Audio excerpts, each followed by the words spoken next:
Bonjour à tous, bienvenue sur ma chaîne. Aujourd'hui, nous allons plonger dans l'univers fascinant de Friedrich Nietzsche, un philosophe qui a bouleversé notre façon de penser. Plus précisément, nous allons explorer sa notion du surhomme. Nietzsche introduit le concept de surhomme dans son œuvre « Ainsi parlait Zarathustra ». Pour lui, le surhomme représente un idéal, un individu qui dépasse les limites de la moralité conventionnelle pour créer ses propres valeurs. Contrairement à la plupart des gens qui se contentent de suivre les normes imposées par la société, le surhomme est un créateur de sens.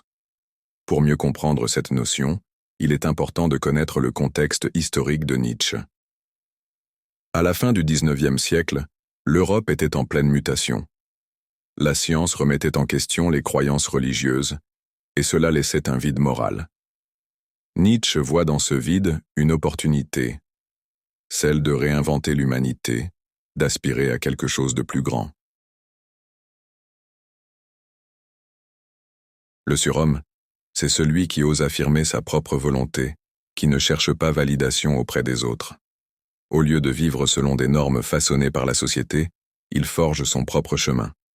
Quelle que soit son origine, il transforme ses émotions, ses expériences et ses défis en force créatrice. Ce principe est particulièrement pertinent aujourd'hui, où nous sommes souvent influencés par les réseaux sociaux et les attentes sociétales.